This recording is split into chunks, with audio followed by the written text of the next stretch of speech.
बेटी बन के जाती है, बेटी बन के जिस दिन जाती है उस दिन तक तो कोई दिक्कत नहीं है, जिस दिन से बहू बनी उसी दिन से दिक्कत शुरू हो जाती है।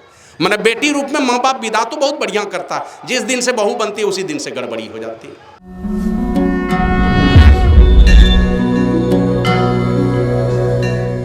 अखंड मंडलाकारं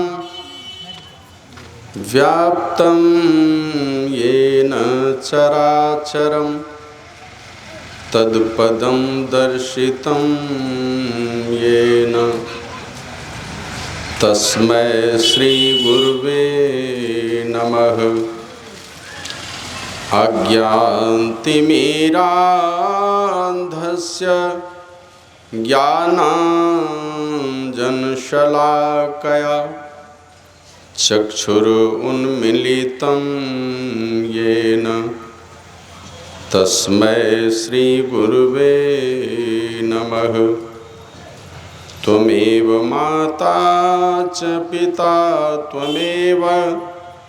त्वमेव बन्धुश्च सखा त्वमेव विद्याद्रविणं त्वमेव सर्वं मम देव। मंगलमूर्ति सद्गुरु मिलवै सर्वाधार, मंगलमय मंगल करना बिनवो बारंबार। जयति जयते श्री सद्गुरु जोड़ी पाणी युग पद धरो, चूक से रक्षा कीजिए बार बार विनती करूं। जय जय जय सद्गुरु सुखद ज्ञान संपूर्ण अंग सम, कृपा दृष्टि करे हेरिए हरि अयुक्ति बेढंग मम। श्री सद्गुरु महाराज की जय।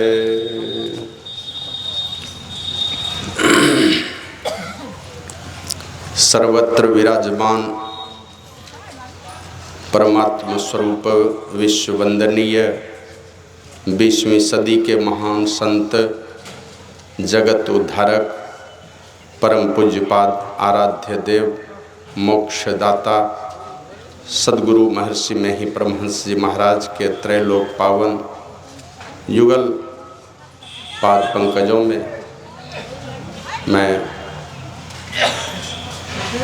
अनेकानेक बार नमन करता हूँ। अव्यक्त रूप में जो भी संत महापुरुष समाधि की अवस्था को छोड़कर सत्संग वचनों को सुनने के लिए उपस्थित हैं, उन सभी संत महापुरुषों और सभी देवी देवताओं को नमन करता हूँ। मंच पर आसीन वयोवृद्ध महात्मा पूज्यपाद स्वामी वासुदेव बाबा और युवा सन्यासी स्वामी अशोकानंद बाबा, मेरे आश्रम के व्यवस्थापक और मेरे सारथी छत्रपति बाबा समेत उपस्थित ट्रस्ट के सभी पदाधिकारियों, सदस्यों, अभिभावक समान, धर्म प्रेमी सज्जनों, भक्तिमती माताओं, धर्मशिला देवी स्वरूपा सती साध्वी बहनों, सभी जवां दोस्तों और छोटे छोटे बच्चों को भी, जो भी सत्संग में उपस्थित हैं, जहाँ से भी सत्संग का लाभ ले रहे हैं, सबों को नमन करता हूँ और निवेदन करता हूँ कि आप लोग गुरु महाराज की जय घोष जोरदार शब्दों में करने की कृपा करें। श्री सद्गुरु महाराज की जय। जब वक्ता या संचालक बोलते हैं जोरदार शब्दों में उच्चारण करें तब तो जोर लगाते हैं, और अकेले अगर कर ले कोई श्री सद्गुरु महाराज की जय तो पता नहीं उधर क्या हो जाता, कोई नहीं बोलता। अपने मन से कोई जय करे, इधर से हमने देखा कई बार जयकारा लगा, लेकिन इधर से ऐसा मत कीजिए। भूल से हमने, यही एक काम है जो कर लीजिएगा। दुनिया का और सारा काम संसार भर के लिए ही है, लेकिन ये वाला काम युगों युगों के लिए। और हम लोग गुरु महाराज के भजन में पाठ करते हैं, देवी देव समस्त पूर्ण ब्रह्म, सब देवी देव समस्त पूर्ण ब्रह्म परम प्रभु और गुरु में करे निवास। बस इनके जयकारा से कोई संसार में एक भी देवी देवता जिनसे आस लगाए बैठे हैं कि वो हमारे कल्याण करेंगे, एक भी देवी देवता नाराज नहीं होंगे, सब खुश होंगे, परमात्मा भी खुश होंगे। इसलिए कभी भी धीरे से भी, इधर से अगर वक्ता धीरे से लगाए तो सब लोग जोर लगा दीजिए आप लोग, ताकि इनको भी लगे कि आलसी बन करके नहीं जयकारा लगाना। बहुत लोग तो श्री सद्गुरु महाराज की बस यहीं जाकर माइक रुक जाता है, जय छोड़ देगा दूसरे को बोलने के लिए। तो जैसे भी मौका लगे जोर का जयकारा लगाना चाहिए, है ना। श्री सद्गुरु महाराज की जय।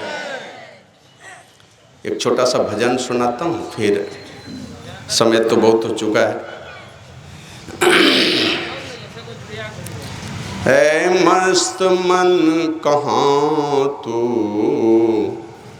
भूला जहान में है, ऐ मस्त मन कहाँ तू भूला जहान में है।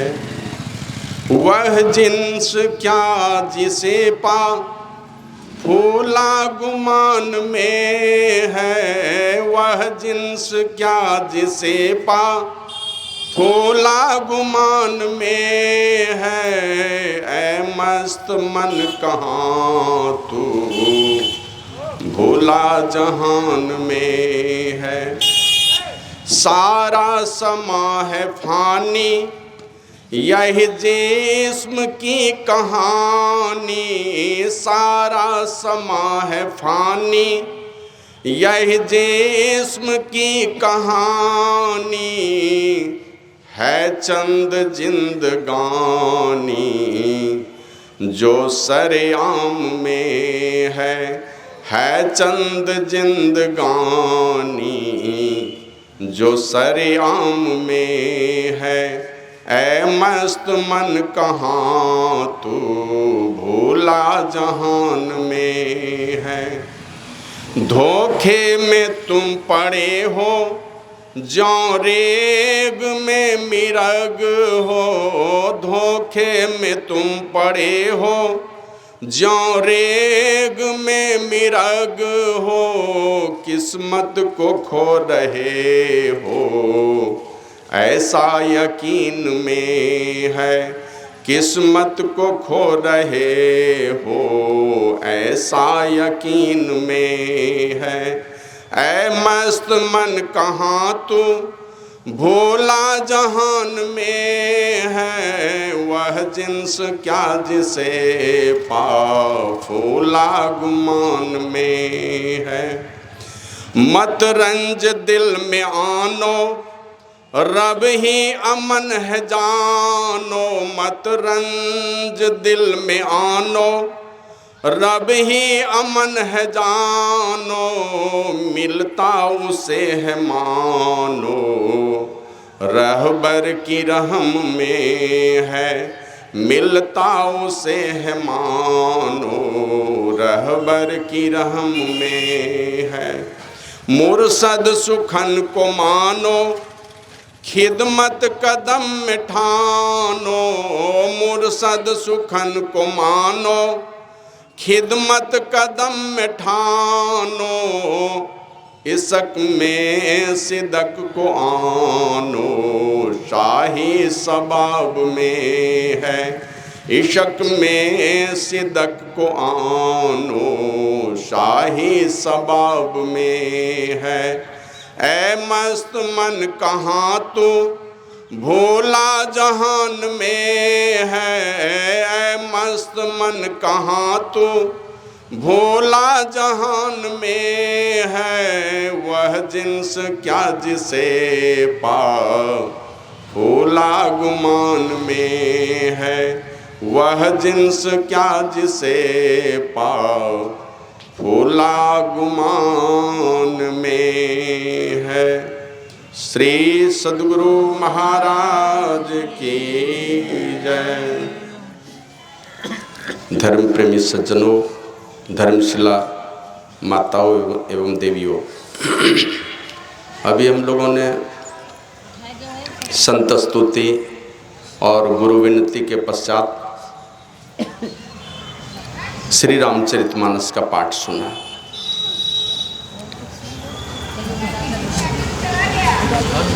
और बारी बारी से हम लोगों ने ईश्वर की भक्ति और तत्संबंधी चेतावनी और ईश्वर भक्ति के उपाय के संबंध में सभी पूज्य महात्माओं से हम लोगों ने सुना, उनके विचारों को। इन बातों की चर्चा मैं भी करूंगा, लेकिन जो मूल बातें हैं, शास्त्रों में पुत्र के बहुत सारे कर्तव्य निर्धारित हैं।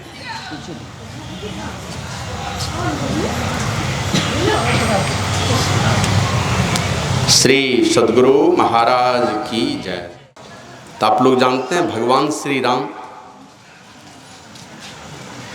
के पिताजी ने जो वचन दिए थे, उनकी अपनी मां को नहीं दिए थे। माता कौशल्या को कोई वचन नहीं दिया था राजा दशरथ ने, राम जी के सौतेली माता को दिया था। और उस वचन को पूरा करने के लिए कि कहीं मेरे पिताजी के वचन नहीं टल जाएं, और वचन टल जाएंगे तो मेरे कुल खानदान में कलंक लगेगा और पिताजी भी दुर्गति के शिकार हो जाएंगे। कितना ही बड़े धर्मात्मा दुर्गति के शिकार हो जाएंगे, क्योंकि उनकी बात झूठी हो जाएगी। और जा रहे हैं वन को, वचन दिया राजा दशरथ ने माता कैकेयी को, माता कौशल्या को वचन नहीं दिया है।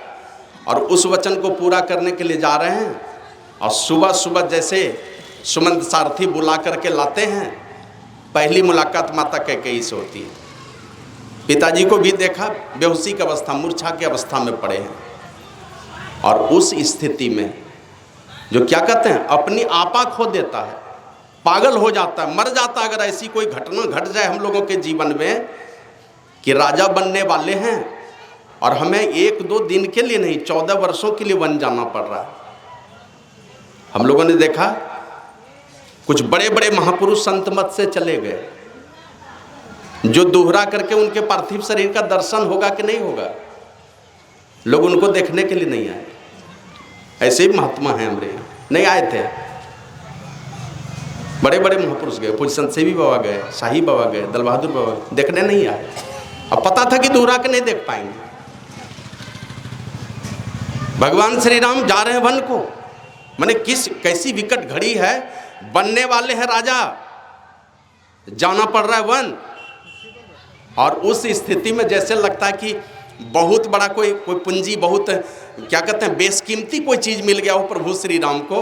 अब माता कैकेयी को जाके कहते हैं, माते ये छोटी बात के लिए इतनी मन क्या कहते हैं, इतने परेशान होने की क्या बात है? ये बात तो पहले बता देना चाहिए कि मुझे जाना है वन में। और उस समय जो बात कही है, उस विकट परिस्थिति में ही भगवान श्री राम ने, कि विकट परिस्थिति में जो निर्णय होना चाहिए वो संतान के हित की बात भगवान श्री राम कहते हैं, सुनो जननी सो सुत बड़ भागी। ए मेरी माँ, वो बेटा बड़ भागी है, जो पितु मातु वचन अनुरागी। जहाँ जाना पड़े, दुर्गति का शिकार हो जाना पड़े, जहाँ जाना पड़े, माता पिता का आदेश है तो आदेश है, फिर जो कहेंगे ठीक है सब। तो बेटा बड़ भागी, जो माता पिता के वचन का अनुरागी। और एक बात कहे प्रभु श्री राम, तनय मातु पितु तो सनिहारा, माता पिता को तोषण करने वाला, तृप्ति देने वाला। दुर्लभ जननी सकल संसार, दुर्लभ है माँ ऐसा बेटा जो माता पिता को तृप्त कर दे। तृप्त करने का मतलब कि संसार में भी सुख मिले, लेकिन संसार के बाद का भी जो लंबा जीवन, वहाँ भी कहीं मेरे माता पिता दुर्गति के शिकार नहीं हो जाए, यहाँ भी तृप्त रहें और यहाँ के बाद का भी जीवन उनको दुखदाई नहीं मिल जाए, वो भी उपाय होनी चाहिए। और बहुत सारी कहानी सुने होंगे, जैसे कपिल भगवान के विषय में सुनते हैं, माँ ने प्रश्न किया उनसे, जब देखा मेरा बेटा इतना बड़ा महात्मा हो गया, तो अपने बेटे के पास जाकर के प्रार्थना किया उनकी माता देवहूति ने, बेटे जन्मों जन्मों से मैं विषयों के दलदल में डूबी रही, वासना से ग्रस्त होकर के वासना का शिकार होती रही, विषयों के दलदल में डूबी रही और मैं लुटती रही जुगों जुगों से, अब तो कल्याण कर दो मेरा। अपने बेटा से प्रार्थना किया और वो सामर्थ्य बेटे ने अर्जित कर लिया था, अपनी माता देवहूति को ब्रह्म ज्ञान का उपदेश किया। महर्षि वेद व्यास देव जी आए और अपनी माँ को कहा, और अम्बा और अंबिका को भी साथ में कहा कि इनको भी ले लो माँ, अब ये जगह नहीं रहा रहने के लिए, ऐसा कुछ होने वाला जो तो तुम बर्दाश्त नहीं कर पाओगी। तो अपने माँ को लेकर के चले गए तपस्या करने के लिए, चलो निकलो इस घर से, अब जो घटना घटित होगी तुम सह नहीं पाओगे। कभी कभी हम लोग कथा सुनाते हैं, वो देखा ये जाबाली नाम की वेश्या की कथा आप लोग सुने होंगे। अब उनको लगा कि मेरे बेटे के ऊपर क्यों कलंक नहीं लग जाए, तो क्या उपाय किया, तो उसको याद पड़ गया कि इस धरती पर एक ऐसा बेटा हुआ है जिसने अपने माँ को ब्रह्म ज्ञान का उपदेश किया है। वो थे कपिल भगवान। तो अपने बेटे को कहा तू चला जा उसी कपिल भगवान के पास, लगा कि मेरे बेटे में भी वो सामर्थ्य भर देगा ताकि मेरा भी कल्याण हो जाएगा। और ये कह करके अपने बेटे सत्यकाम को भेजा था कपिल भगवान के पास, और वो दिन भी आया कि कपिल भगवान की कृपा से उस बेटे को भी मुक्ति मिली है। और उनके माँ के नाम पर आप लोग जानते हैं जाबाल दर्शनोपनिषद माता जाबाली और उनके पुत्र जाबाल के नाम पर प्रसिद्ध है। तो अपने माँ को मुक्ति देने का काम उन्होंने किया। तृप्ति का मतलब, तोषण करने का मतलब ये नहीं है कि संसार में भी सेवा हो उनकी, लेकिन संसार के बाद का भी और लंबा जीवन है, कहीं मेरे माता पिता दुर्गति में नहीं चले जाए। अभी सुन रहे थे श्रीमान और पवित्र श्रीमान, श्रीमान का कुल था हिरण्यकशिपु का, धन दौलत वाला घर था, श्रीमान का घर था रावण का, पवित्र श्रीमान कुल नहीं था। लेकिन उस खानदान में भी प्रहलाद ने जन्म लेकर के क्या किया, अंतिम समय जब आया, जब उनकी हत्या हो गई, वध कर दिया नरसिंह भगवान ने, तो उस भगवान से भी प्रार्थना किया कि भगवान कुछ भी हैं मेरे पिता, ये ना होते तो मेरा कोई अस्तित्व नहीं था। इसी बात को प्रभु श्री राम भी अपनी बातों में यही कहते लक्ष्मण को, कहे लक्ष्मण जिस पिता के विरुद्ध तू बोल रहा है ना, तुझे पता है पुत्र तो वही होता है जो अपने जीवन के सारे पुण्यों को, अपने जीवन के सारे पुण्यों को दान करके ऊंचे, जहां भी मेरे माता पिता पड़े उसको दुर्गति से बचा ले अपने माता पिता को। पुत्र तो वो होता है अपने पुण्य को, सारे जीवन की जितनी कमाई है पुण्य की कमाई, सारा पुण्य दान करके भी माता पिता को अगर मुक्ति दिला सकते हैं तो पुत्र वो होता है, वो काम है उनका। तो तनय मातु पितु तो सनिहारा, दुर्लभ जननी सकल संसारा, ये तो माँ को कहा। अब पिताजी के पास जाकर के दूसरी बात करते हैं प्रभु श्री राम, कहते हैं धन्य जन्म जगती तल तासु, ए पिताजी उस बेटे का जन्म लेना धन्य हो जाता है। और पिता ही प्रमोद चरित सुनी जासु, जिसके चरित को सुन करके, जिसके कृत को सुन करके पिता गदगद हो जाए, ऐसा कृत हो बेटे का। देखते हैं एक एक बेटा करता है कुछ, आई जवानी करेगा कुछ, जीवन भर माँ बाप को रुलाता है। तो कहा धन्य जन्म जगती तलतासु, उसका जन्म लेना धन्य हो जाता है। पिता ही प्रमोद चरित सुनी जासु, जिसके चरित को सुनकर के पिता गदगद हो जाए। और चारी पदार्थ कर तल ताके, ए पिताजी उस बेटे के मुट्ठी में है चारों पदार्थ, प्रिय पितु मातु प्राण सम जाके, जिसको अपने माता पिता प्राण के समान प्यारे हैं, उनके हाथ में चारों पदार्थ है। इसी प्रकार की चर्चा है महाभारत में भी। अंतिम समय में भीष्म पितामह और युधिष्ठिर का जो संवाद है, उसी संवाद में 39 दिनों तक सरसैया पर पड़े थे, तो जाते थे बार बार पूछने के लिए, कुछ धर्म की चर्चा होती थी, तो ये एक दिन पूछते हैं कि दादाजी कुछ संक्षेप में बता के जाइए, हम संसारी लोग उसका अनुकरण करके अपने जीवन को सुख शांति और समृद्धि से भर सकें। तो भीष्म पितामह ने यह अंतिम उपदेश किया था, अपने शुभ कर्मों से तुम अपनी माता को तृप्त कर लो तो धरती माता खुश हो जाएगी, उसका आशीर्वाद मिलेगा। अगर तुम अपने शुभ कर्मों से पिता को खुश कर लो तो ब्रह्मा जी खुश हो जाएंगे, तुम्हारे पिता ब्रह्मा के प्रतिनिधि हैं। और यदि तुमने अपने बच्चे बैठो, यदि तुमने अपने शुभ कर्मों से अपने गुरु को खुश कर लिया, महापुरुषों को खुश कर लिया तो सारा ब्रह्मांड खुश हो जाएगा, कोई कहीं नाराज नहीं होगा। अगर गुरु को खुश कर लिया तो सारा ब्रह्मांड खुश हो जाएगा। और गुरु को खुश कर लिया तो जीवन में जितने भी विघ्न हैं आपके पीछे और आबाद में आने वाले जो भी परिस्थितियां आपके जीवन में, उन सारे दुखों का निदान है उनके चरणों में। सबका भला होना है उनके चरणों में जाके, सबका कल्याण होना है।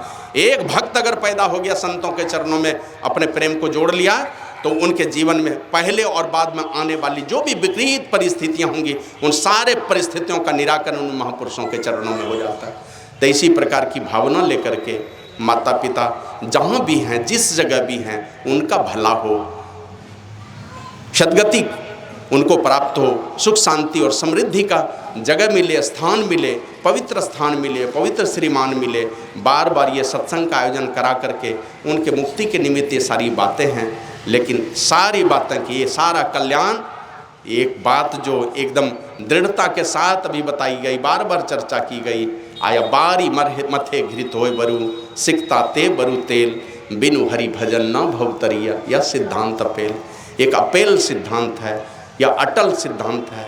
दुनिया के सारे सिद्धांत टल जाएंगे, कुछ न कुछ अपवाद हो जाएगा, इसी का कोई अपवाद नहीं है। बिनु हरि भजन न भवतरिया, यही सबसे बड़ी संपत्ति।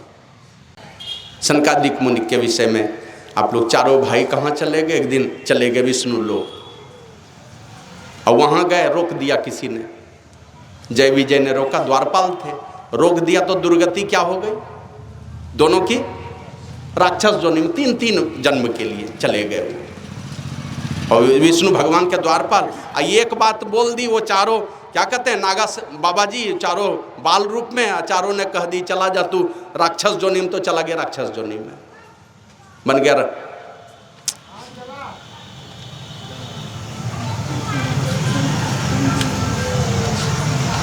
ठीक कर लो उसको, बार बार नहीं।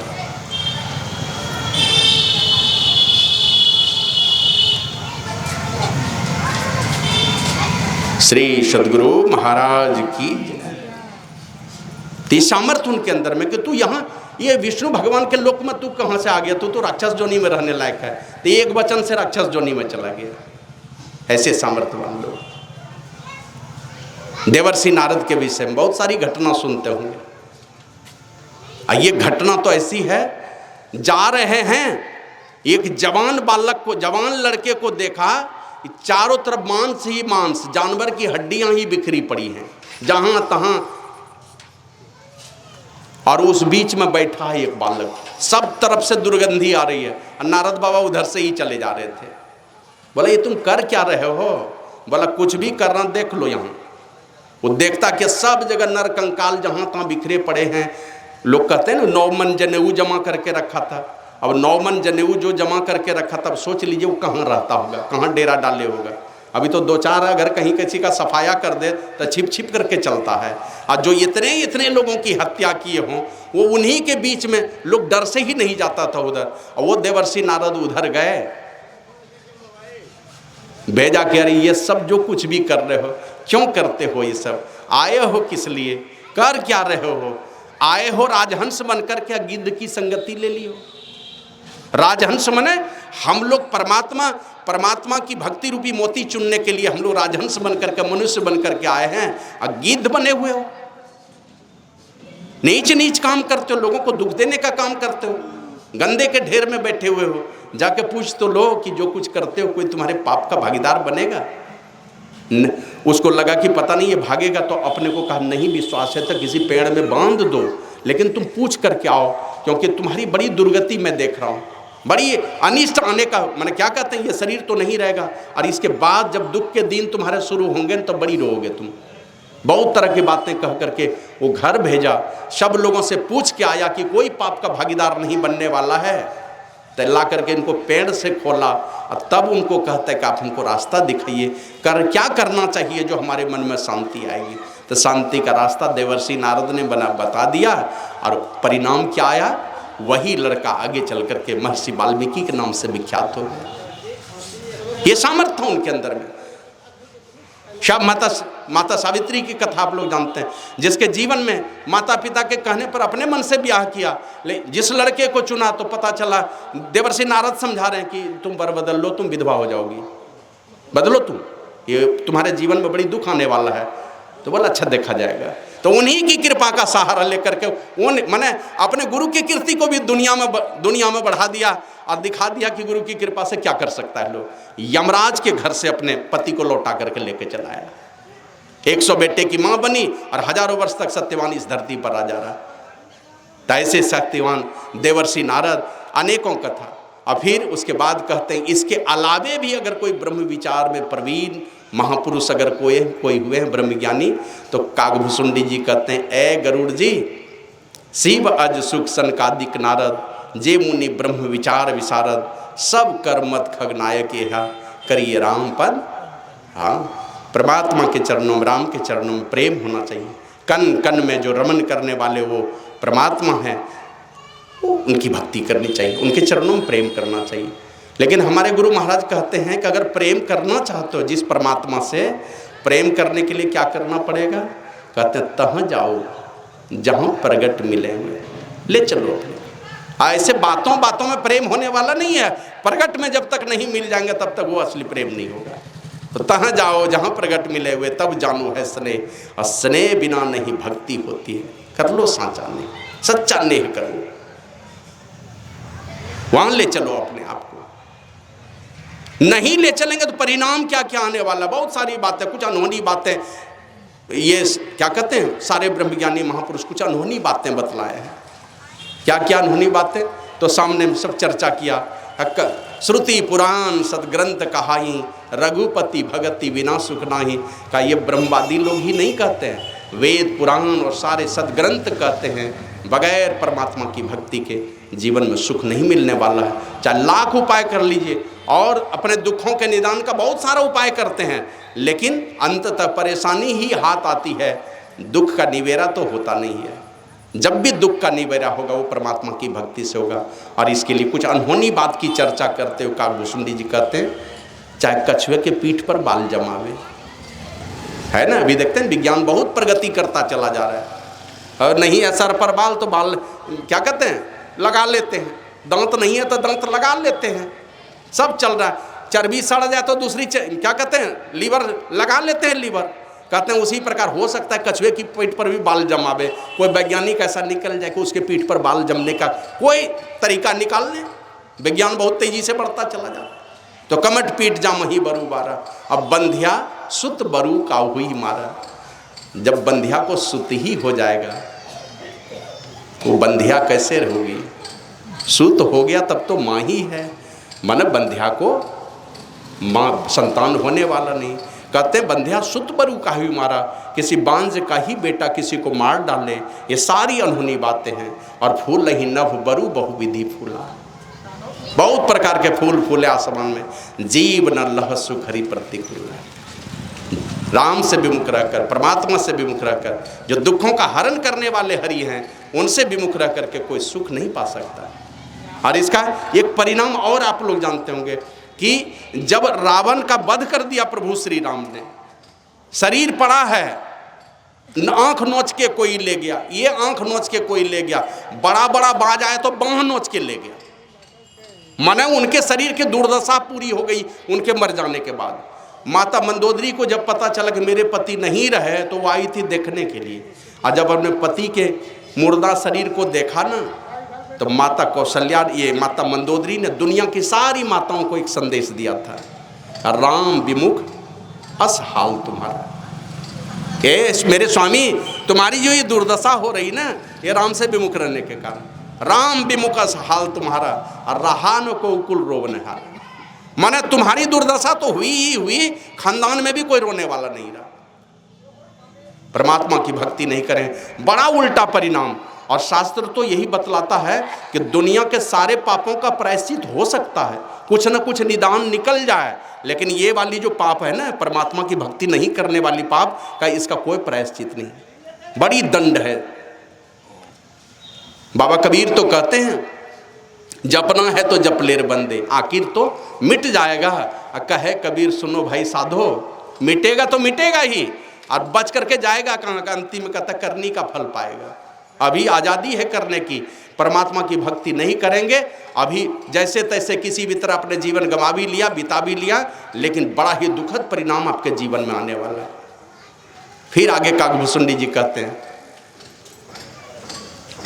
तृषा जाई बरु मृग जल पाना, मृग तृष्णा का जल पीने से, है ना। दूर से ही गर्मी के दिनों में हम लोग देखते हैं, दूर में चलती सड़क, चलते हैं कहीं सड़क पर, तो देखिएगा पानी जैसा लगेगा, दूर में गाड़ी से नजर लोगों को लगता है वहाँ पर पानी होगा, लेकिन वहाँ जाइएगा पता चलेगा कुछ नहीं है। उसी प्रकार रेगिस्तान में मृग दूर दूर तक जब प्यास से परेशान होता है, दूर में दृष्टि से निहारता है, देखता है कि कहीं पानी मिले, तो कोसों दूर में लू चलता हुआ दिखलाई पड़ता है, दौड़ता है वहाँ पर पानी समझ करके, और वहाँ जाता है तो पता चलता है पानी नहीं है वहाँ पर।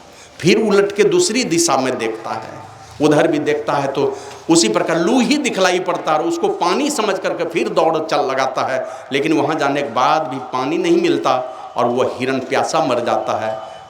काकभूषुंडी जी कहते हैं, तृषा जाई मरु मृग जल पाना, हो सकता है वही मृग तृष्णा का जल पीने से ही तुम्हारी प्यास दूर हो जाए, जबकि होना नहीं है ऐसा, कभी नहीं होगा।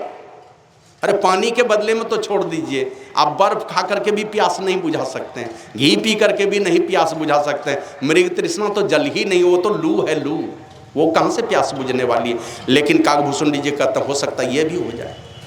और बरु जामहि ससीस विसाना का हो सकता है खरहे के सिंह पर, खरहे के माथे पर सिंह हो जाए, होना तो है नहीं, खरहे के माथे पर सिंह।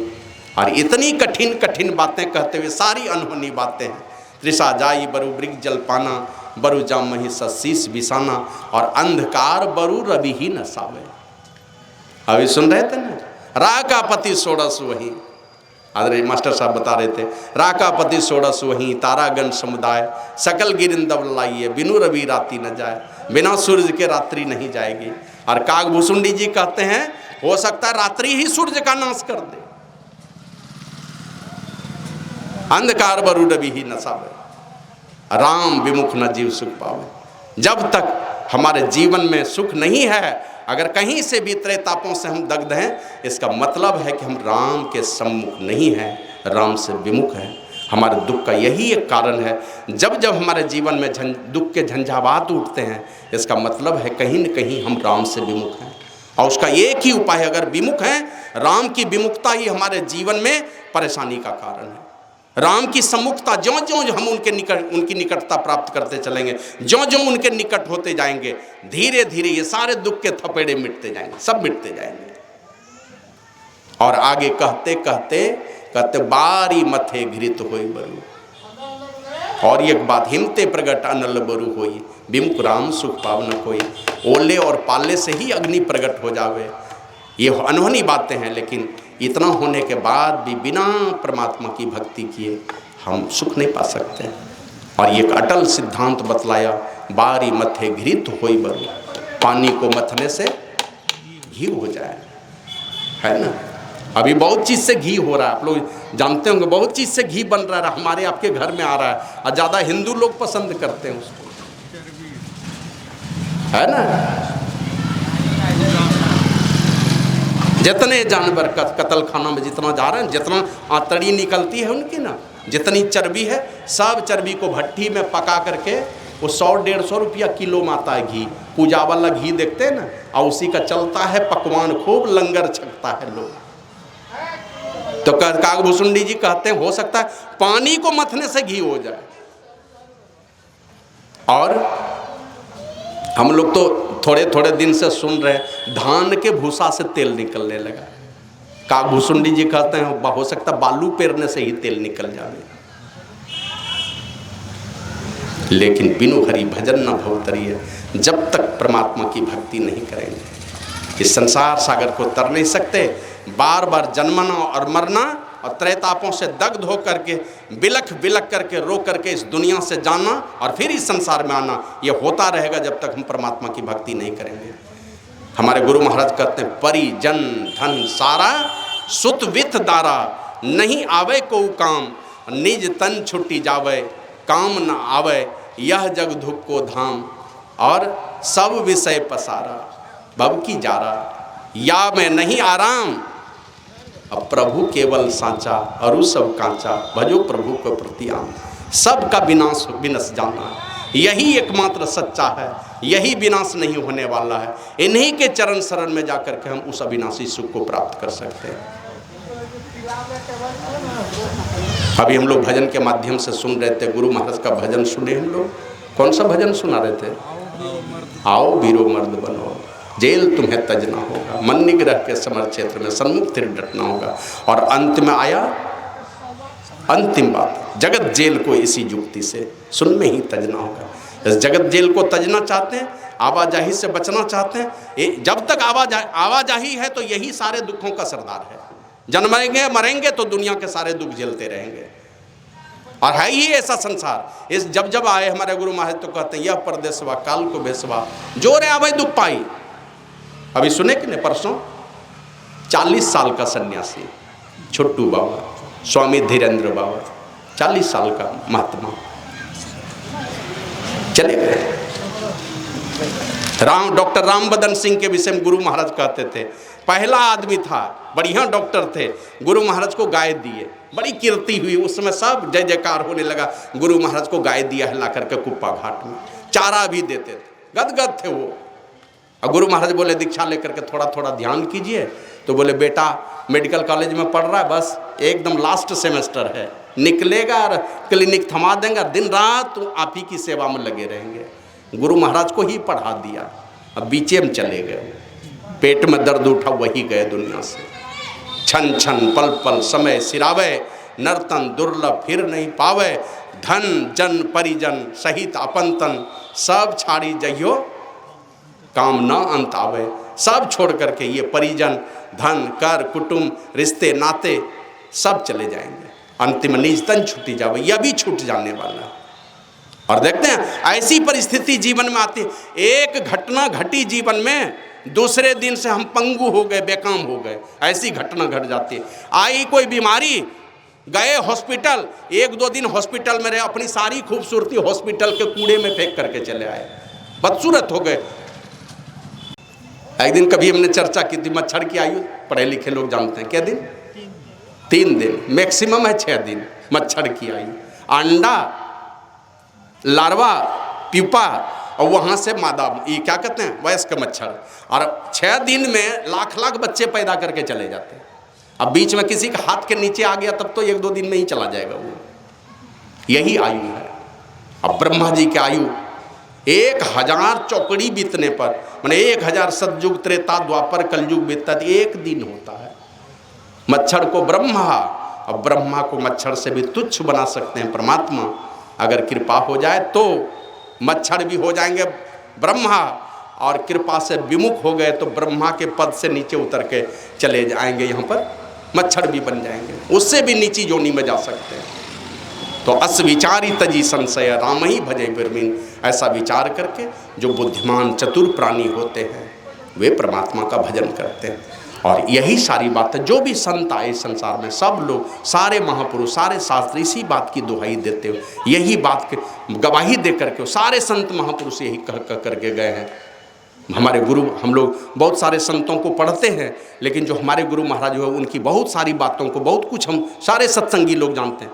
कबीर साहब के जीवन की बहुत घटना नहीं जानते हैं, गुरु महाराज के जीवन की बहुत घटना जानते हैं। तो अंतिम समय में जब गुरु महाराज जाने लगे इस दुनिया से, क्या कह के गए? सुकृत कर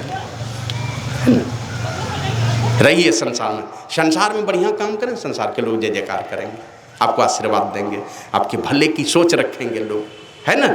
लेकिन भले की सोच रखेंगे, आपका जय जयकार होगा, आपको आशीर्वाद देंगे, लेकिन इससे आपका पारलौकिक जीवन शांति में नहीं हो सकता है। यदि इसी संसार में होगा जय जयकार, आप कंबल बांट दीजिए, स्वेटर दे दीजिए, भंडारा कर दीजिए, सब चलेगा, संसार में कीर्ति होगी।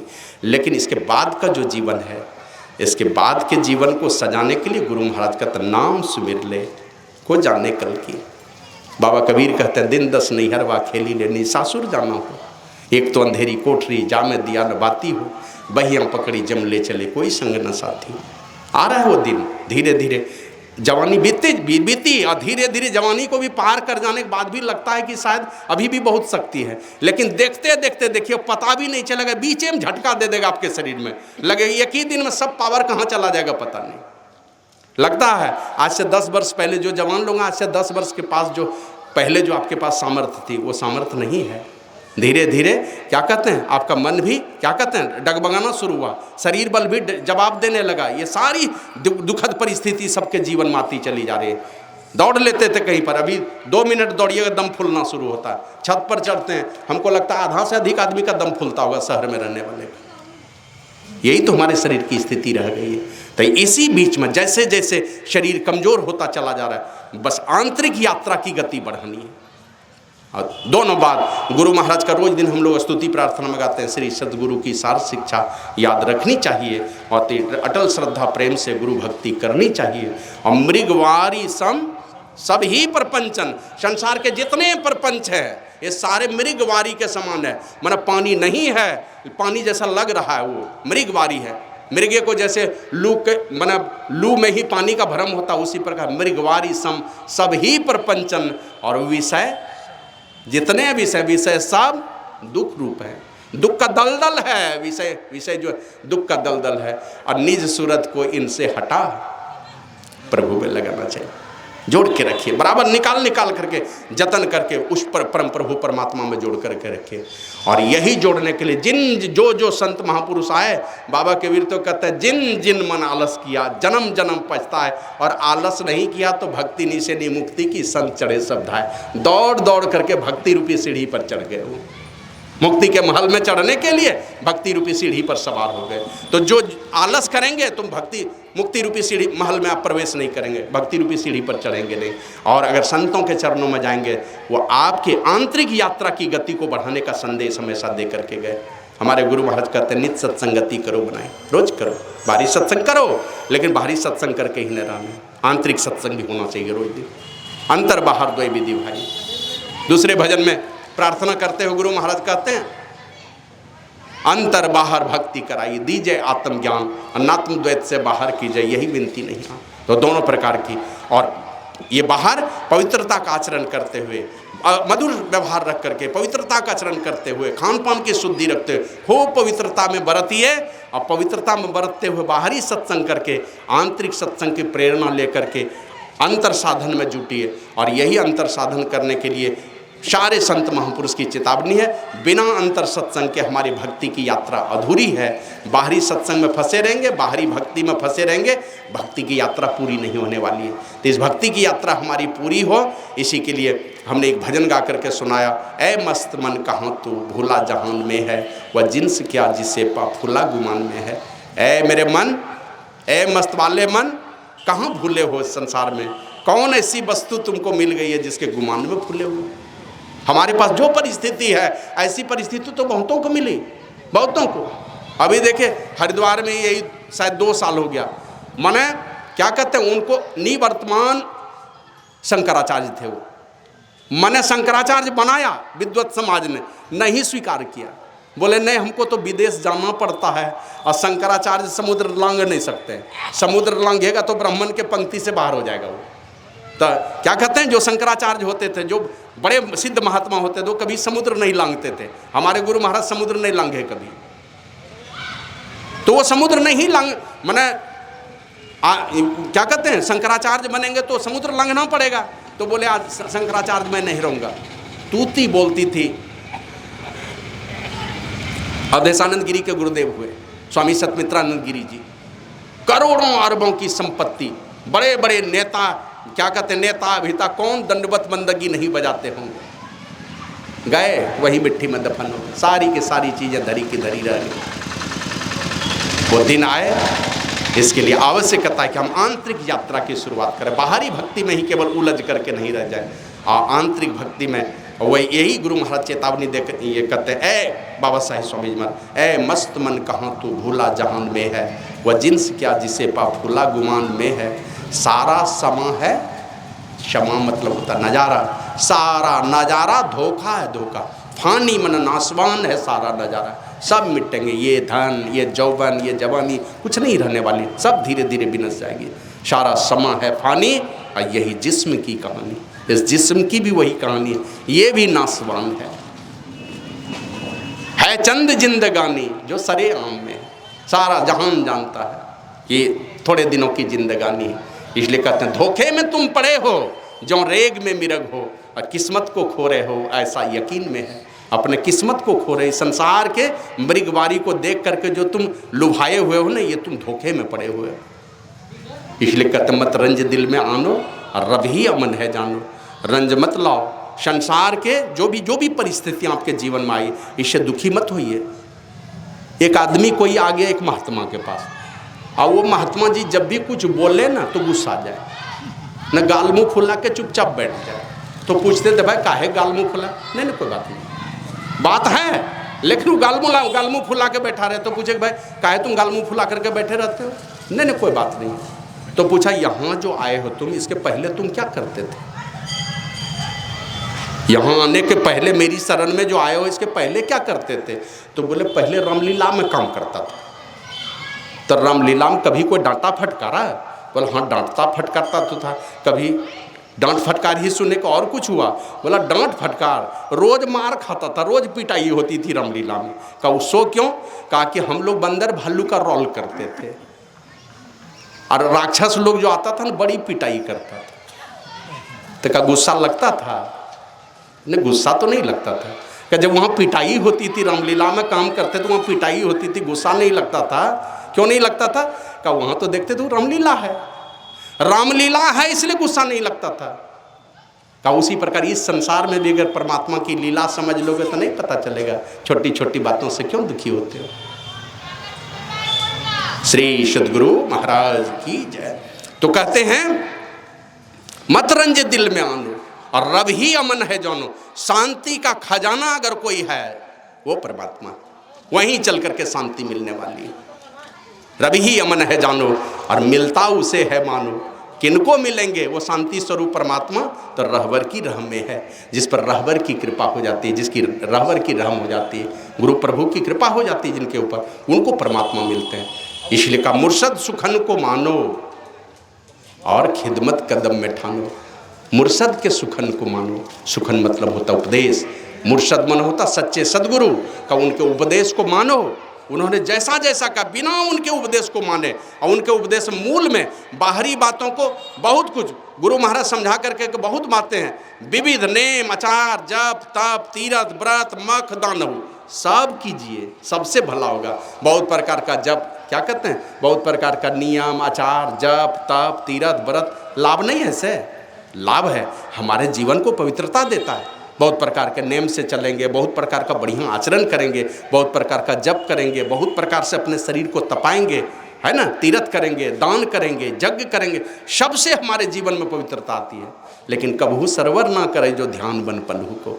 पल भर का ध्यान जो आपके जीवन में क्या कहते हैं, जो उन्नति का शिखर खोलेगा, वो दुनिया के इन सारे तीर्थ व्रत जप ध्यान इन सारे चीज़ों से, इनसे भी होगा भला, लेकिन पल भर का मुहूर्त भर का जो ध्यान होगा, आंतरिक सत्संग होगा, इससे जो भला होगा इन चीज़ों से नहीं होने वाला है।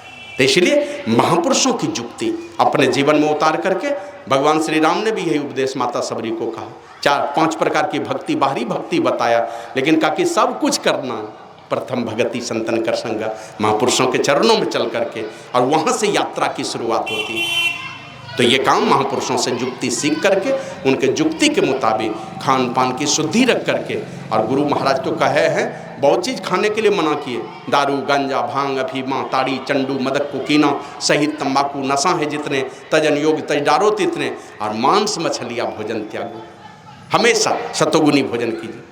एक दिन देख रहे थे फेसबुक में, शायद हम शेयर भी कर दिए बहुत लोगों को, देखे एक टोकरी लाया, पता नहीं समुद्री जीव था क्या है पता नहीं, हमने तो समझा नहीं, मेढक के तरह, मेढक के तरह हाथ में लिया और पीठ पर ऐसे चाकू चला दिया, जैसे मेढक के पीठ पर चाकू चलाया, चमड़ा हटाया, ये एकदम ऐसे 5 उंगली से नोच करके भीतर से निकाला, जैसे चौमीन पीला पीला लगता है ना, एकदम लगता था चौमीन ही रहे। उसमें लिखा था ये सब चौमीन में मिला करके तैयार किया जाता है। खान पान को प्रथम समारोह, तब रस रस सब गुण मारो। तो खान पान की शुद्धि रख करके और महापुरुषों से जुक्ति सीख करके खूब दुनिया के सारे विकारों से बचाइए अपने आप। अपने मन से भी बिन बुलाए भी आता है, और हम लोग जानबूझ करके बुला लेंगे तो और कचरा का ढेर हो जाएगा। गुरु महाराज एकदम शुद्ध सात्विक और सरल बन करके, जितना सरल बन करके सारे कचड़ों से बाहर कर दीजिए। अब सरलता की एक छोटी सी घटना सुनाते हैं। होली पर्व खत्म हो गया। अब गरीब आदमी को जानते हैं, पुआ पकवान बनता है तो पानी से बना लेता है, कोई को दूध देता है तो थोड़ा मुलायम पकवान रहता है। एक गरीब आदमी क्या किया, गुरु महाराज का ये कुर्मी चक में गुरु महाराज को एक कटोरा वही पुआ घटरा घर का सब क्या कहते हैं पत्थर के तरह हो गया था, सब वही लाके चढ़ा दिया। और गोविंद बाबू का नाम सुने ना, वो गोविंद बाबू उधर से आए, जिस एक कटोरा जो पुआ घटरा चढ़ाया था ना उसमें एक लोटा पानी दे दिया। तो जो चढ़ाया था वो आके कहते हैं, मडर जी ये क्या कर दिया आप, हम गुरु महाराज को घटरा पुआ चढ़ाया और आप इसमें पानी डाल दिए। तो गोविंद मंडल कहते हैं कि आपको पता देखते नहीं है गुरु महाराज को, दांत गुरु महाराज का कितना कमज़ोर है, वो चबा सकेंगे।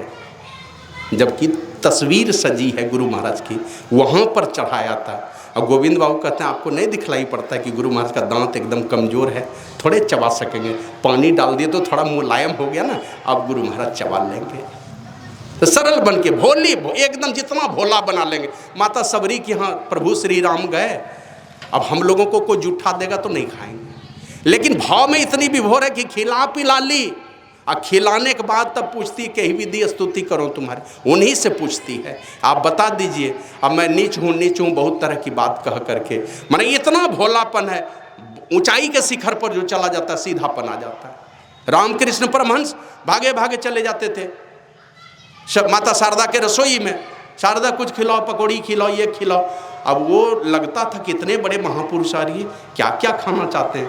का जब ये हमारा बचपना खत्म हो जाएगा ना, उस दिन तब ये रामकृष्ण रहने वाला नहीं है। ये बचपना माने बचपन का जो मेरा स्वभाव है, बाल स्वभाव जो है, ये स्वभाव जिस दिन मेरा खत्म हो गया उस दिन रामकृष्ण इस धरती पर नहीं रहेगा, चला जाएगा इस दुनिया से। बाल स्वभाव में सरल बनाइए, और सरल बना करके महापुरुषों से युक्ति सीख करके और दृढ़ता के साथ मानस जप है, मानस ध्यान है तो शुरुआती प्रक्रिया, लेकिन इस प्रक्रिया में अब कल गए हैं हम लोग, एक मास्टर साहब मिले, रोने लगे। बाबा बहुत दिन से मानस जप मानस ध्यान दृष्टि साधन करे छे, लेकिन कुछ नहीं झलकले, अंत में यही बोलने लगे, कुछ नहीं दिखलाई पड़ा आज तक में, अब तो लगता है थोड़े दिन में मर जाएंगे। बाबा कोई उपाय कर दीजिए, कोई कृपा कर दीजिए। ऐसे नादानुसंधान की भी दीक्षा लिए हैं, लेकिन दृष्टि ही स्थिर नहीं होती। खूब एकाग्र होकर के चलते फिरते उठते बैठते, खूब अगर नहीं हो रहा है इसका मतलब हम मन में कहीं न विषयों का तरंग हो रहा है, उन विषयों के तरंगों के कारण हमारे क्या कहते हैं मन में हिल डोल चल रहा है, मन में संसार के विषय बयार का प्रभाव है उनके अंदर में, इसीलिए मानस जप और मानस ध्यान दृढ़ता के साथ नहीं हो पाता।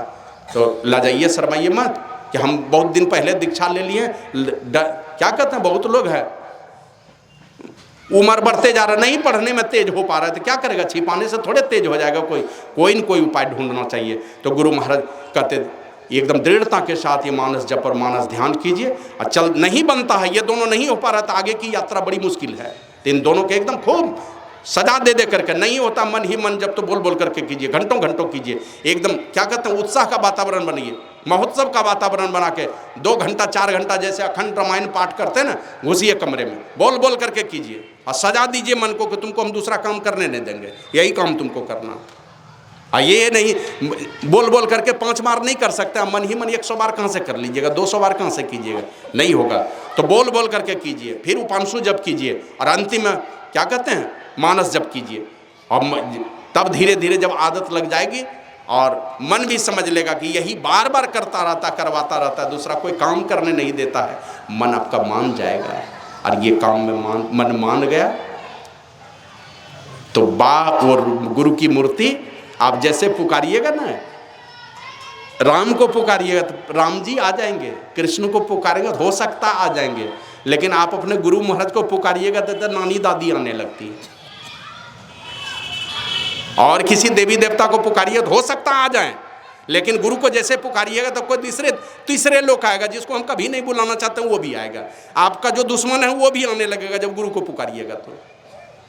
लेकिन बार बार जब आप बार बार बुलाते हैं हमने एक दिन कहीं पर कहा था, क्या बीच में कोई बैठे हैं, भाई जरा इधर आइएगा, तो दूसरे लोग उठ करके आने लगे, अरे भाई आपको नहीं बुला रहा हूँ, वो बगल वाले को, तो दूसरे लोग आने लगे।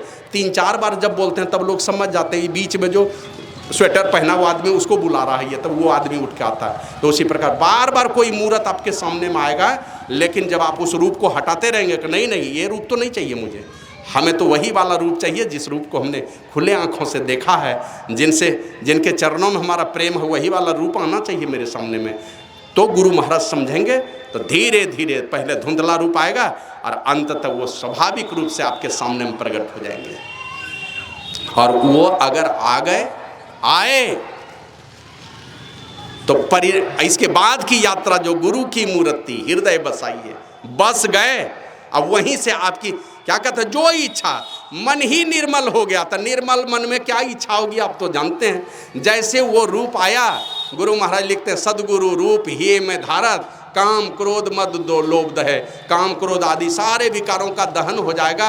अब गुरु महाराज आपके अंदर में आके बैठेंगे तो जो इच्छा, और उस समय जब मन ही आपके बस में हो गया तो इच्छा सात्विक होगी, सारी इच्छाओं की पूर्ति होने लगेगी।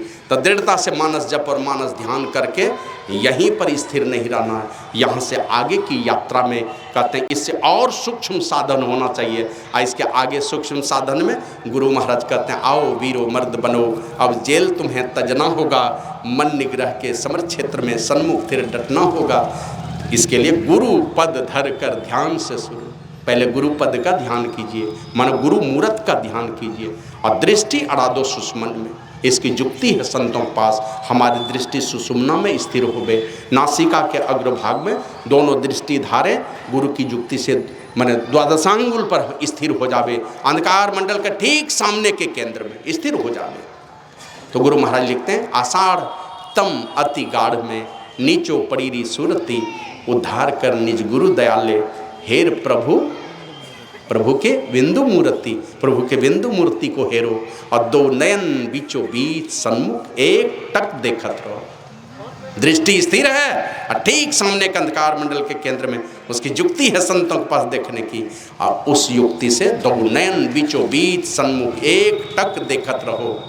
आप ही वह बिंदु झलके, बनाना नहीं पड़ेगा, वो बिंदु अपने आप प्रकट होगा, बिंदु बनाना नहीं पड़ेगा। अगर बिंदु बनाने की कोशिश कर रहे हैं दोनों दृष्टिधारों के माध्यम से, इसका मतलब आप बिंदु का मानस ध्यान कर रहे हैं, अब बिंदु बाहर में बनना नहीं है। सूक्ष्म से सूक्ष्म चिन्ह भी कहीं पर आप अंकित करते तो वो बिंदु नहीं है। इसलिए हम लोग जब पढ़ते थे एक बिंदु लिख करके बगल में ए लिखते थे, और लिखते थे माना ये एक बिंदु है, माना ये एक बिंदु है, इसलिए कि बाहर में बिंदु का निर्माण हो नहीं सकता। ये दोनों दृष्टि धारें गुरु की युक्ति से जब भी स्थिर होगी तो आज्ञा चक्र में ही जाकर के स्थिर होगी, अपने बनेगा। दोनों दृष्टि धारें मिल जानी चाहिए। दो आप ही वह बिंदु झल गए, पट गिरा निरखत रहो, पट को गिरे रहने दीजिए और निरखते रहिए एकदम टकटकी लगा करके। गुरु महाराज लिखते हैं, ध्यान अभ्यास करो सद सद ही चातक दृष्टि बनाई हो, चातक की भांति दृष्टि बना करके लखत लखत छवि बिंदु प्रभु की छवि बिंदु रूप में आ गई तो ज्योति मंडल धसी धाई हो। इसका मतलब है कि अब ज्योति महल के द्वार पर प्रवेश पहुंच गए हैं, वहाँ से ज्योति महल की में प्रवेश होगा आपका। तो ये काम करके कहते ये तीनों काम करके एक बिंदुता का साधन करेंगे, और वहाँ से जब आगे की यात्रा होती है साधक ब्रह्मांड में प्रवेश करता है, और क्रम क्रम से शस्त्र दल कमल में चल करके वो चंद्र दर्शन करता है। वहाँ से और आगे की यात्रा होती है। यात्रा के क्रम में बजती हैं 5 नौबतें, सुनिए एक एक बहुत सारी आवाज़ आपको सुनने को मिलेंगी। क्रम क्रम से स्थूल और सूक्ष्म के केंद्र का शब्द, सूक्ष्म और कारण के केंद्र का शब्द, कारण और महाकारण का केंद्रीय शब्द, महाकारण और कैवल्य मंडल के केंद्र का शब्द, ये क्रम क्रम से सारे सुनाई पड़ते हैं। लेकिन जब तक बिंदु ध्यान का साधन नहीं होगा, बाहर के और सारे शब्द भी सुनाई पड़ते हैं लोगों को। कान बंद करेंगे, आंख बंद करेंगे और देखिएगा बहुत सारी आवाज़ आने लगेगी, बहुत तरह की झिंगुर की आवाज़ और क्या क्या सब आने लगती है। ये क्या कहते हैं, अंधकार मंडल का शब्द है। ये शब्द सारे पकड़ा गए तो किधर ले करके चला जाएगा। हम लोग चलते हैं मैप पर चलती है हम लोगों की गाड़ी। जब बाहर की यात्रा पर चलते हैं मैप लीजिएगा ना, कौन गली में ले जा करके गाड़ी घुसा देगा पता नहीं। उसी तरह अगर उस शब्द को पकड़ने में चूक हो गई तो गुरु महाराज कहते थे कि सबसे पहले जब रात को किसी की आवाज़ सुनाई पड़ती है, आवाज़ सुन के तुम चल सकते हो, लेकिन हाथ में टॉर्च रहे तब तो रास्ता देख करके भी चलोगे। अंधकार में चलोगे तो ठोकर भी खा सकते हो, इसलिए टॉर्च ले लो। तो यही दोनों दृष्टि क्या कहते हैं, दृष्टि साधन का अभ्यास करके जो एक बिंदुता का साधन करते हैं, उनके अंदर उनको ब्रह्म ज्योति प्रकट होती है। उस ब्रह्म ज्योति के सहारे वो आगे की यात्रा करते हैं। और गुरु महाराज लिखते हैं, ब्रह्म ज्योति ब्रह्म ध्वनि को धरी धरी ले चेतन आधार, तन में पील पांचों तन पारा जा पाओ प्रभु सार। तो अनेक प्रकार के प्रत्येक केंद्रीय शब्दों को सुनता हुआ अंतिम उस शब्द को भी सुनता है जिसके विषय में संत तुलसी साहब कहते हैं, हाँ, कहते कुदरती कावे की तू मेहराब में सुन गौर से। ये कुदरती कावा है, इसका ये मेहराब है, इस मेहराब से आवाज़ आती है तेरे बुलाने के लिए। आ रही धुर से सदा, धुर परमात्मा को और सदा मन शब्द होता है, परमात्मा रूपी धुर से सदा मन शब्द आ रही है। हमारे गुरु महाराज भी लिखते हैं, राम नाम धुन सतधुन सारा, शब्द केंद्र ते आई हो, ताधुन भजत मिलो प्रभु ते से निज आवागमन नसाई हो। तो प्रत्येक शब्दों को सुनता हुआ साधक ऊंचाई की ओर बढ़ता जाता है और अंततः उस परमात्मा की ओर से आने वाली उस सार ध्वनि को सुनता है, जो राम नाम अमर नाम भजो भाई सोई, जिसके विषय में गुरु महाराज लिखते हैं, स्फोट उद्गीत ब्रह्मनाद आदि शब्दों से गुरु महाराज ने उसको अभिहित किया है। अलग अलग संतों ने इनकी चर्चा की है। और बाबा कबीर तो कहते हैं, कोई सुनता है गुरु ज्ञानी, गगन में आवाज़ होती जिनी। जो ज्ञानी गुरु होगा, ज्ञानी गुरु का ज्ञान जिनके पास होगा वही सुनेगा उस आवाज़ को। पहले होता नाद बिंदु से फिर जमाया पानी, और घट घट पूरन पूर रहा है आदि पुरुष निर्वाणी। तो इसलिए, लेकिन कहते हैं क्या, जो तन पाया पटा लिखा है। गलती कहाँ हो गई, जो तन पाया पटा लिखा है, तृष्णा नहीं बुझानी, अमृत छोड़ी विषय रक्षा का, और उल्टी फंसानी। उल्टे फांस में फंस गए, आए बोझ उतारने के लिए और उल्टे बोझ ले लिया शक्ति का। तो इन सारे चीज़ों से बचते हुए साधक क्रम क्रम से उस शब्द की डोर को अगर पकड़ लिया, तो हमारे गुरु महाराज कहते हैं, सदगुरु चरण डोरी दृढ़ सब घट, पिंड ब्रह्मांड से पार करे, जो पकड़े भव पार उतर गए, मैं ही सदगुरु चरण धरे। जिसने भी सदगुरु के उस चरण डोर को पकड़ा, सदगुरु का चरण डोर वही सार शब्द है, उसको जिसने पकड़ा उसकी जीवन नैया किनारे लग गई, शरीर छूट जाएगा बीच में। जो भी साधक इस प्रकार गुरु के बताए रास्ते पर धीरे धीरे या धीरे धीरे, मैंने क्या कहता है, slow and steady wins the race. खरे की चाल नहीं हो, कछुए की चाल हो, इसी चाल में धीरे धीरे भी चलते जा रहे हैं। टाला टूली दिन गया, अब ब्याज बढ़ता है, ब्याज बढ़ता जाएगा। थोड़ी थोड़ी यात्रा, रोज कुछ न कुछ रोज कमाई होनी चाहिए, रोज ध्यान की अर्जी लगनी चाहिए उनके सामने में जा करके। ये अर्जी लगाते लगाते धीरे धीरे थोड़ी थोड़ी कमाई होते होते एक दिन ऐसा आता है, जैसे देखते हैं 10 20 30 रुपया पर डे की कमाई से लाख लोग बैंक में जमा कर लेते हैं। उसी प्रकार थोड़ी थोड़ी कमाई से एकदम होशो हवास में रख के चलते फिरते, कहीं मन हमारा कचड़े के ढेर में नहीं चला जाए, कहीं कचड़ा नहीं बिनने लगे। इतना मोती चुगने का भेद है मेरे पास, और हम लोग कचड़ा बिनने लगे उधर जा करके, एकदम सजग होकर के सारे काम करने हमको। लेकिन इसके लिए है क्या, जो ईमानदारी से, जब तक आपके अंदर में, देखिए आप अकेला सोच रहे हैं, एक जीव इसके अंदर में अकेला सोचने वाला, और आपके शरीर के अंदर में लाखों लाख रज और वीर्य परमात्मा ने दिया, सब जीव है। अब लाखों लाख आपकी शक्ति और उनकी शक्ति, सारी शक्ति आपके पास में अगर सुरक्षित है, तो उन सारी शक्ति के, आप अकेला नहीं है, आपके शरीर में बहुत सारे जीव हैं, और वो है रजवीर्ज की शक्ति। ये सारी शक्ति को समेट के रखेंगे तो दुनिया में आप करुणा के भंडार बनेंगे, आप दया के भंडार बनेंगे, आप पुरुषार्थ के भंडार बनेंगे, समझे नहीं, त्याग के भंडार बनेंगे, सदाचार के भंडार बनेंगे। और वो सारी शक्ति आपके अंदर में नहीं रहेगी तो कोई चीज़ का भंडार नहीं बनेंगे। आप संकल्प शक्ति लेते हैं ना, अब देखिए कोई धर्मात्मा आदमी संकल्प लेता है तो पूरा हो जाता है। क्यों हो जाता है, उनके अंदर में लाखों लाख जो रज और वीर्य की शक्ति है ना, उसके एकदम सुरक्षित रखे हुआ है, और जैसे वो संकल्प लेता है तब का सारा संकल्प पूरा हो जाएगा। कुछ भी सोचेंगे वो सारा काम पूरा होता चलेगा। तो इसलिए जवान लोगों को चाहिए उस शक्ति को बरकरार, उस शक्ति को की जोगवारी करने के लिए। अब बाबा कबीर तो कहते हैं, पूरब दिशा से उठी बदरिया, रिमझिम बरसत पानी, और आपन आपन मेड़ी संभारो बही हो जाती है मानी। मेड़ को संभालना पड़ेगा, रज और वीर्य की रक्षा करनी पड़ेगी। सुनने में तो बड़ी कड़वी बात लगती है, और गरुड़ पुराण को पढ़ करके देखिएगा तो उसमें लिखा है, अनावश्यक अगर अपने शरीर के रज और वीर्य की बर्बादी करेंगे तो आपको रज और वीर्य की नदी में ढकेल देगा। वो जम आपको रज वीर्य की नदी में ढकेल देगा, जहाँ थूक खकार पीप रज वीर्य की नदियाँ बहती है, वो सारा वही पीना पड़ेगा और वही खाना पड़ेगा सूक्ष्म शरीर में। तो उसकी जोगवारी करते हुए आज संतों की युक्ति से नियमित रूप से ये साधन करेंगे तो अपनी शक्ति लगाइए, वज्र का पाट टूटेगा। आपके चरित्र के बल से, आपके ब्रह्मचर्य के बल से वज्र का पाट टूटेगा। और नहीं टूटेगा तब तो गुरु महाराज कहते हैं, गुरु खोलिए वज्र का पाट अंधेरी सन्मुखी, काया दुर्ग दुखद बंदी खाना, जले अग्नि यामे दुख की अंधेरी सन्मुख की। तो ये वज्र का पाट टूटने की प्रार्थना गुरु से कर लेना, लेकिन पहले अपनी शक्ति लगाने की आवश्यकता है। तो दृढ़ता के साथ ब्रह्मचर्य का पालन कीजिए। जितनी शक्ति आपके पास ब्रह्मचर्य की होगी उतनी खूबसूरती दुनिया में अधिक दिनों तक बरकरार रहेगी। आपके अंदर में वो ब्रह्मचर्य की शक्ति रहेगी तो बहुत दिनों तक आपकी जवानी की शक्ति बरकरार रहेगी, आपकी संकल्प शक्ति मजबूत रहेगी, दया करना और ममता का भंडार बनेंगे, पुरुषार्थ का भंडार बन जाएंगे। तो ये सारा काम अपने क्या कहते हैं ब्रह्मचर्य की रक्षा करनी है। जो बुजुर्ग लोग हैं उनको पांचों पापों से सदैव सजग रह करके और नियमित रूप से चलते फिरते, उम्र हो गई, राजा दशरथ एक दाढ़ी का एक बाल पका हुआ देखे थे ना, बोले राज तिलक करना है राम का, धीरे धीरे है ना, क्या कहते हैं बाल बच्चे हैं वो संभालेंगे किसी तरह, और धीरे धीरे उनसे मुक्त होइए और अपने प्रेम को इस तरफ जोड़ लीजिए। बहुत लोग देखते हैं धर्म पत्नी चली गई दुनिया से, अब परेशान है, हमारी घरवाली चली गई, किन्हीं के पति चले गए तो परेशान है। अरे भाई हम लोग अमृत पी के थोड़े आए हैं, हम लोग भी जाएंगे। तो जो प्रेम पति के साथ, पत्नी के साथ, बच्चों के साथ था, उस प्रेम को गुरु प्रभु के साथ जोड़ लीजिए, ये सारा प्रेम समेट करके उधर लगा लीजिए। तो इस प्रकार से संसार में पवित्रता का आचरण करते हुए और संतों से युक्ति जान करके बाबा देवी साहब जाते जाते ये कहते हैं कि जी ये झंझावात झेलना ही पड़ेगा, जब तक जन्म लिए हैं और जब तक मरेंगे सारे झंझावात झेलते रहेंगे। सारे झंझावातों को झेलते हुए, दुख और सुख का थपेड़ा खाते हुए बिना ध्यान के एक भी दिन मत रहिए। और 2 घंटा भी जो समय नहीं निकाल पाते हैं तो बाबा देवी साहब कहते हैं तो उसको दीक्षा ही मत दो। माने 24 घंटे में 2 घंटे अपने आत्मकल्याण के लिए, परमात्मा के लिए जोड़ दीजिए उधर, इसी से खुश हो जाएंगे। स्वामी रामतीर्थ तो कहते थे पत्नी और बेटा से, घर संसार के लोगों से जो तुम जितना प्रेम करते हो ना, उसका 10वां हिस्सा भी प्रेम करोगे तो तेरी जीवन नैया किनारे लग जाएगी।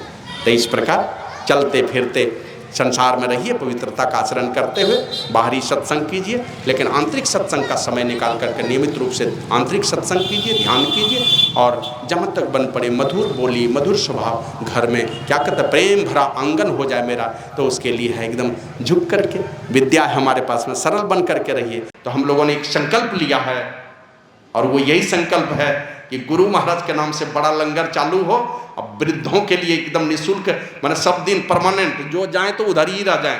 तो हम लोग बुजुर्गों के लिए हम लोग जिसको वृद्ध आश्रम कहते हैं, वृद्ध आश्रम क्यों नाम देंगे, हम लोग जो जितना दिन रहना चाहेंगे बूढ़े लोग, हम लोग परमानेंट उनकी खाने पीने रहने दवा आदि की सारी व्यवस्था वहाँ पर करेंगे।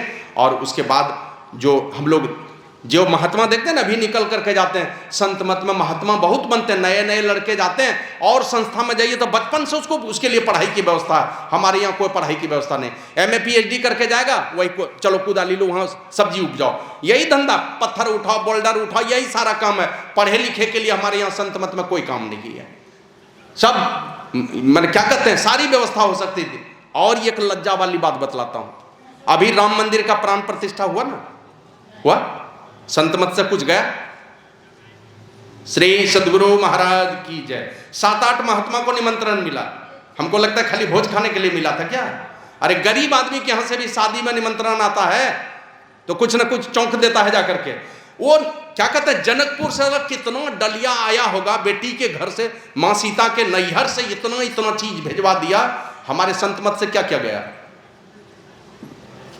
अगर मेरे ऊपर हरिद्वार का बोझ नहीं रहता अभी ना, वो 2.5-3 करोड़ पुराने की बात, तो मैं दम नहीं मारने वाला था। अभी 2-3 महीना लगातार अयोध्या में जाके कैंप करके 1-2 हजार कुंटल चावल में गिरा देता, वहीं भंडारा चलाता अभी 3 महीने तक। लेकिन ये सारी बातों पर लोगों को विचार करना चाहिए। हमारी संस्था का कहाँ से प्रचार होगा? हम गुरु महाराज को दुनिया के देशों में कहाँ से भेज पाएंगे? अयोध्या में जाकर के हम जीरो हैं, 1 रुपया भी हम खर्चा नहीं कर पाए। तो इसलिए ये सारी बातें, जब बड़ा बाबू था मैं DM ऑफिस में, हमारे यहाँ DC कहते हैं, DM ऑफिस में बड़ा बाबू की नौकरी छोड़ करके मैं सन्यासी बना, तो लगता है कुछ ना कुछ बड़ा करना चाहिए।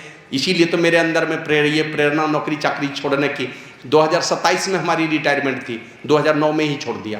18 साल पहले हमने नौकरी छोड़ दी, बस यही समझ करके कुछ बड़ा कुछ होना चाहिए।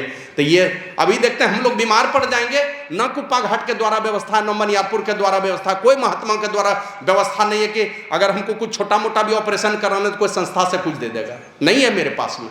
लेकिन हम अगर आप लोगों का सहयोग और गुरु महाराज की विशेष कृपा रही, वो दिन आएगा। अगर हम 10-15 साल अगर सही सलामत रहे तो कुछ ना हम लोग कुछ जरूर ये इस दिशा में कुछ ना कुछ प्रयास करेंगे। ये सारा सोच है हमारे पास में कि बच्चे आगे बढ़े। कोई साधु ही बनना चाहता है, बढ़िया साधु बने, सारे शास्त्र की जानकारी होनी चाहिए। ये इधर उधर बाएं दाएं बोल करके किस्सा कहानी सुना के प्रवचन करने वाला नहीं, शास्त्र सम्मत बात बोलने वाले महात्मा हमारे यहाँ हों, इस तरह की बातें हों। ये सारे सोच है हमारे अंदर पर।